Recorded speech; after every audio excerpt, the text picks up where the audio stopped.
இப்போ இதில் ஒவ்வொரு வேல்யூவாக என்னன்னு பார்க்கலாம். sin 30 எவ்வளவு? 1/2. tan 45 1. sin 45 1/√2, cos 45 1/√2 கேன்சல் பண்ணால் 1ன்னு வரும். √2 கேன்சல் ஆச்சுன்னா 1. சரி, அடுத்து cosecant 60. cosecant 60னா என்ன? 1/sin 60. sin 60யோட வேல்யூ என்னது? √3/2. அது அப்படியே ரெசிப்ரோக்கல் ஆகும்போது 2/√3 அப்படின்னு வந்துடும். அடுத்தது secant 30 equal to 1/cos 30. cos 30 is √3/2. So இங்கே ரெசிப்ரோக்கல் ஆகும்போது 2/√3. cos 60 is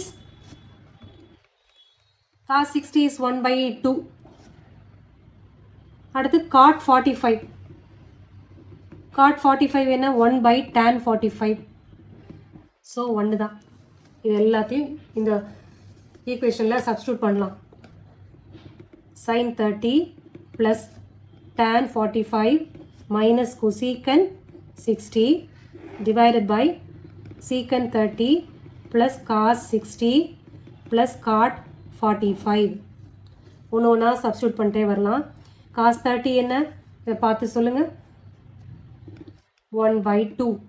tan 45 is 1. cosecant 60 is minus 2/√3. secant 30 is 2/√3 plus cos 60 is 1/2 plus cot 45 is 1. சரி, மேலே நியூமரேட்டரில் எல்சிஎம் எடுத்து தனியாக சிம்பிளிஃபை பண்ணணும். டினாமினேட்டர்லையும் அதே மாதிரி தான். ஸோ மேலே எல்சிஎம் எடுத்தோம்னா 2√3 தான் எடுக்க முடியும். சரி, இப்போது சிம்பிளிஃபை பண்ணால்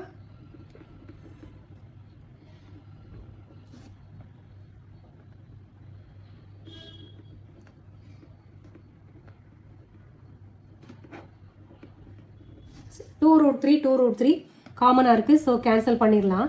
இப்போ இதை மட்டும் சிம்பிளிஃபை பண்ணணும். இப்போ இங்கே என்ன வருது?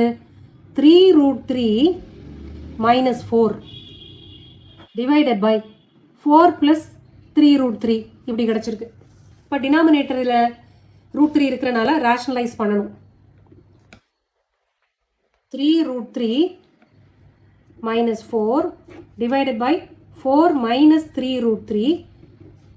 ரேஷனலைஸ் ப்ளஸ் போட்டுட்டு அடுத்த term minus 4 minus 3√3. 4 minus 3√3. So இங்கே மேலே ஃபுல்லாக மல்டிப்ளை பண்ணணும். டிஸ்ட்ரிபியூட்டிவ் ப்ராப்பர்ட்டி படி மல்டிப்ளை பண்ணலாம்.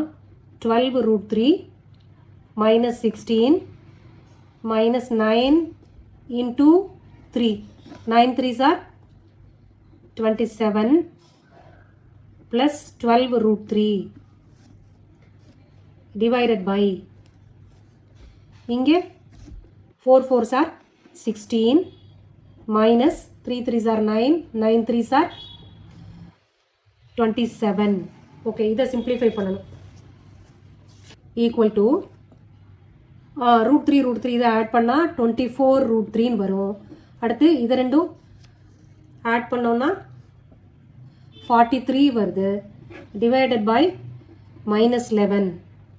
இந்த மைனஸை மேலே கொண்டுட்டு போனோன்னா 43 minus 24√3 divided by 11. இதான் ஆன்சர்.